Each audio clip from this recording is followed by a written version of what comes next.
No, you can't do this. I was the one who created you. Now the apprentice has become the master. Hey guys, today we're going to look at the origins of GearWrench.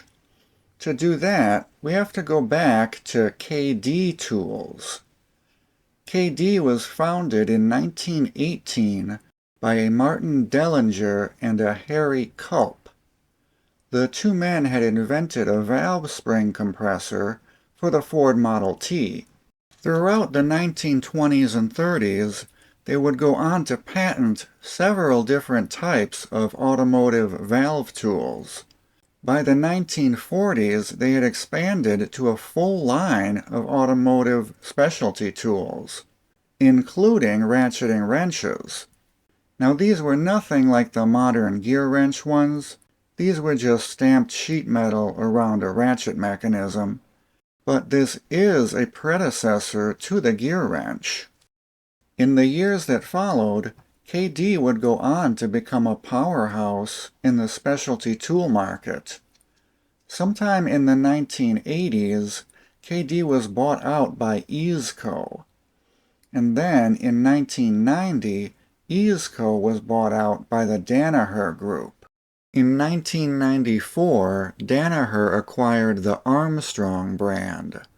Much of KD Tools manufacturing would eventually be moved to the Armstrong factory in South Carolina.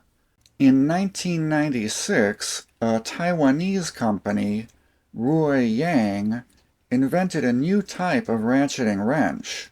This wrench used a forged body and a high tooth count gear mechanism.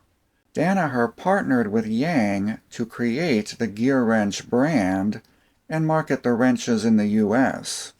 They would also trademark the names Gear Ratchet for their pass-through socket system and Gear Driver for their ratcheting screwdrivers. At this point, GearWrench was a separate brand from KD, but GearWrench tools were sold in KD catalogs. 2010 was the last year I could find a full KD Tools catalog. Also in 2010, Danaher merged with Cooper Industries, creating the Apex Tool Group. The Apex Tool Group was sold to Bain in October 2012. No, not that Bain, Bain Capital. Apex would announce in 2017 that they were closing the Armstrong factory. A spokesperson from Apex said, "We're not moving this manufacturing anywhere else. It's totally not going to another facility overseas or anything." That was cap. All the production got moved overseas. They also said, "We're gonna focus on the GearWrench brand. Armstrong and KD are boomer brands, so we don't care about them anymore." At some point, the KD branding was completely replaced with GearWrench, but the part numbers are still the same. Apex also no longer lists KD as one of their brands on their website.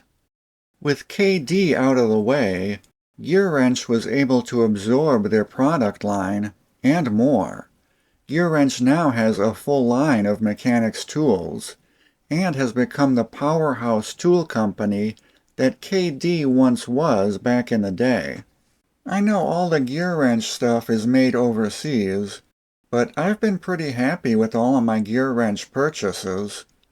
Sure, I wish KD was still around, but even when they were around, they didn't really do a good job with marketing.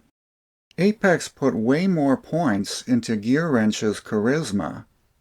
How many people under the age of 45 even know who KD is? With all the different brands under the Apex umbrella making the same tools, it probably made sense to consolidate all the brands under GearWrench. Apex still owns the KD Tools trademark, so maybe someday they'll bring them back. Who knows? Thanks everyone for watching. Check out my other tool lore videos if you haven't already. See you later. Bye.